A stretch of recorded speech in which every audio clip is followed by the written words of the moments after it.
আজকের ভিডিওতে আমরা দেখব এই যে পরশ ডিফেন্স আজকে যে এত বড় র্যালিটা দিয়েছে, এই র্যালিটা আমরা কিভাবে ক্যাপচার করতে পারবো আগামী দিনে এবং অন্য কোন স্টকে কিভাবে ক্যাপচার করতে পারবো। এবং এই যে র্যালিটা ক্যাপচার করলাম, মানে এই র্যালিটা আমরা আগের সপ্তাহে আলোচনা করেছিলাম, তো সেই নিয়ে আমরা শুরু করব। তো প্রথমেই আমরা দেখব যে এই পরশ ডিফেন্স স্টকটা এত বড় র্যালি কি জন্য আসলো। তো আমরা প্রথমেই দেখব যে এই স্টকটা কোন সেক্টরের, ডিফেন্স সেক্টরের। আমরা গত সপ্তাহে ভিডিওতে দেখেছিলাম যে ডিফেন্স সেক্টর কিন্তু স্ট্রং, ডিফেন্স সেক্টরের মধ্যে বেস্ট স্ট্রং সেক্টর কিন্তু স্ট্রং স্টক ছিল কিন্তু পরশ ছিল, সোলার ইন্ডাস্ট্রি ছিল। এই দুটো স্টক কিন্তু আমরা সাজেস্ট করেছিলাম যে এই দুটো স্টকে কিন্তু আমরা অপরচুনিটি খুঁজলেও খুঁজতে পারি। ঠিক আছে, তার কারণ আমাদের সিম্পল অ্যানালিসিস কি ছিল, মার্কেট একটা ট্রেন্ড দিয়েছিল, দেন সেখানে কিন্তু এটা পুল ব্যাক দিচ্ছে, এটাকে বলে পুল back, rounding bottom type.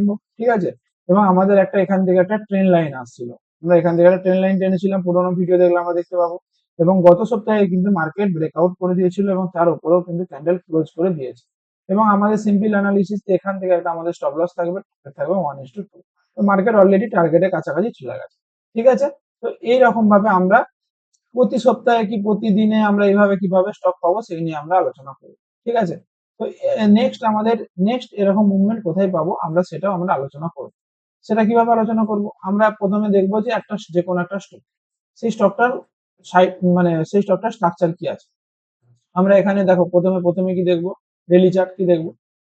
Daily চার্টে মার্কেট, এটা একটা ট্রেন, আমরা যদি ট্রেন ধরি এইটাকে বলে স্টেশন, মানে এই জায়গায় মার্কেট কেউ ওঠে কেউ নামে, দেন আবার ট্রেনটা ছোটে, দেন আবার কি করেছে মার্কেট এখানে কিন্তু আবার একটা ট্রেন স্টপেজ চলছে, আবার যখন এই স্টপেজটা থেকে যখন ট্রেনটা আবার ছুটতে শুরু করবে তখন কিন্তু আবার উপরের দিকে যাবে। ঠিক আছে, তাহলে আমাদেরকে সবসময় মাথায় রাখতে হবে যে আমরা এই চলন্ত ট্রেনে উঠবো না, আমরা সবসময় যেখানে থেমে থাকবো আমরা সেখানে উঠবো, আদারওয়াইজ যখন ছুটতে শুরু করবে তখন আমরা এখানে উঠবো। যেমন সেম সিস্টেম আমরা পরশে দেখেছি। পরশে কি দেখলাম, পরশে কি করেছিল, এইটা একটা ট্রেন ছিল, আমরা এখানে কিন্তু কি বললাম এখানটা আমরা অ্যাভয়েড করব, আমরা অপেক্ষা করব এই জায়গাটা, এই জায়গাটা অপেক্ষা করবো। তো এই জায়গাটা অপেক্ষা করার জন্য কি করতে হবে, আমরা যদি এত ধৈর্য কি আমাদের মধ্যে আছে, এটা কতদিনের ধৈর্য, এটা হচ্ছে নানা করে জুন মাস থেকে আগস্ট, জুন জুলাই আগস্ট 3 মাসের ধৈর্য, তাহলে আমাদের দিকে 3 মাস ধৈর্য ধরে বসে থাকতে হবে। তাহলে আমরা যদি কি করলাম সিম্পল জিনিস, আমরা এখান থেকে ট্রেন দেখলাম যে ট্রেন এতটা অব্দি চলে গেছে, এগুলো কি, এগুলোকে বলে স্টেশন। তো স্টেশনে কিন্তু হোল্ড করছে, দাঁড়িয়ে আছে, যা খুশি করছে। ঠিক আছে, অর্থাৎ এই যখন এই স্টেশন থেকে ট্রেনটা ছুটতে শুরু করলো, এই যে তখন আমরা এখানে কিন্তু আমরা এন্ট্রি নিতে পারবো। এটা আমাদের ফার্স্ট স্টেশন। দেন আবার কতটা যাবে আমরা জানি না, দেন আমাদের মোটামুটি টার্গেট 1:2 টার্গেট, দেন এটা আদারওয়াইজ কিন্তু নানা করে এই যে এতটা টার্গেট আছে, এই যে এইটা, এটা কিন্তু এখান থেকে এতটা অব্দি যেতে পারে। ঠিক আছে, তো আমরা এইভাবে কিন্তু স্টক গুলোকে আমরা দেখব যে আমাদের স্টেশন কোথায়, স্টেশন খুঁজবো আমরা, ট্রেন যেখানে যাচ্ছে সেখানে আমরা খুঁজবো না, যে স্টেশন আমরা খুঁজবো। তো এখন স্টেশন যদি আমরা দেখতে চাই তাহলে কিন্তু আমাদের কাছে আদানি এনার্জি সলিউশন কিন্তু একটা স্টেশন হিসাবে কাজ করে। ঠিক আছে, অতএব এইটাও কিন্তু আমরা নজরে রাখতে পারি, এই যে র্যালি দিয়েছিল স্টেশনে এসে হল্ট করলো, আবার র্যালি দিল স্টেশনে এসে হল্ট করলো, আবার র্যালি দিয়েছে স্টেশনে এসে হল্ট করেছে। এবারে কি করতে পারে, হয় একে ওপরের দিকে যেতে হতে পারে, আদারওয়াইজ কিন্তু আবার এখানে এসে কিন্তু আবার পুনরায় ফিরে চলে আসতে পারে। ঠিক আছে, তো পুনরায় ফিরে এলে কি হবে, আমাদের একটা ছোট্ট স্টপ লস হিট হবে, আদারওয়াইজ কিচ্ছু হবে না। ঠিক আছে, তো এইভাবে কিন্তু আমরা স্টক গুলো কিন্তু নেক্সট যে কোনো স্টকে এন্ট্রি নেবো, আমাদের একটা জিনিসই মাথায় রাখতে হবে, আমরা স্টেশনে এন্ট্রি নেব না, আমরা এন্ট্রি নেব হচ্ছে যেখানে স্টেশন সেখানে আমরা এন্ট্রি নেব। এই জিনিসটা মাথায় রাখলেই আমাদের চিন্তা ভাবনা ক্লিয়ার।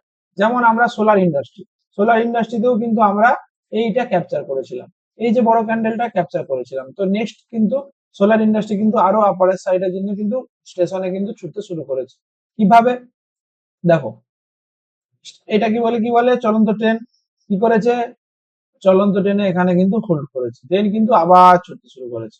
তো আমরা কিন্তু যখনই আবার একটা স্টেশন পেরোবে, 20,402 যখন পেরোবে, তখন কিন্তু আবার এখানে কিন্তু আমরা এন্ট্রি নিলে কিন্তু আবার আপসাইডের জন্য প্ল্যান করতে হবে। ঠিক আছে, অতএব আমরা সবসময় আমাদের বেস্ট এন্ট্রি হবে এই জায়গাটায়। এবার এর মধ্যে নয়, এর মধ্যে ব্রেকআউট এই জায়গায় কি, এর উপরে যখন যাচ্ছে রানিং ক্যান্ডেলে, এখানে যদি আমাদের এন্ট্রি হয় বেস্ট এন্ট্রি হবে। আদারওয়াইজ এখানে এন্ট্রি নিলে কিন্তু আমাদের স্টপ লসটা অনেক বড় হয়ে যাচ্ছে, দেখতে পাচ্ছি, টার্গেটের ক্ষেত্রে অনেক অসুবিধা হবে। তো আমরা যদি এইভাবে এন্ট্রি নিই তাহলে কিন্তু আমাদের বেস্ট এন্ট্রি আগামী দিনে হতে পারে। যেমন আমাদের নেক্সট এন্ট্রি কি থাকতে পারে, এক্সট্রা মাইক্রোওয়েভ। আমরা গত সপ্তাহে আলোচনা করেছিলাম যে মার্কেট এটা একটা সাপোর্ট লেভেল, এই লেভেল থেকে মার্কেট যদি সাপোর্ট লেভেল উপরে যায় তাহলে কিন্তু এত দূর অব্দি যেতে পারে। দেন ব্রেকআউট করলেও করতে পারে, কিন্তু আদার ব্রেকআউট করার সম্ভাবনা কম। তার কারণ মার্কেট অলরেডি এত দূর চলে গেছে, অতএব এটা কিন্তু এখন স্টেশনে কিন্তু ফল্ট করছে। অতএব এইটাও কিন্তু আমাদের ওয়াচ লিস্টে থাকতে পারে। এইটা যদি আবার স্টেশন থেকে যদি ছুটতে শুরু করে, আমরা আবার এই জায়গায় এন্ট্রি নেবো। আবার কতদূর যাবে, যতদূর যাবে যাবে, আমাদের 1:2 1:3 আমাদের টার্গেট থাকবে। ঠিক আছে, ভিডিওটা ভালো লাগলে একটা লাইক করে দিও, চ্যানেলটা সাবস্ক্রাইব করে দিও। ধন্যবাদ। আবার আমরা গত সপ্তাহে, মানে আগামী সপ্তাহে আমরা সেম নিফটি ধরে, সেক্টর ধরে কোন স্টক আমাদের বেস্ট সেই নিয়ে আমরা আলোচনা করব। ধন্যবাদ।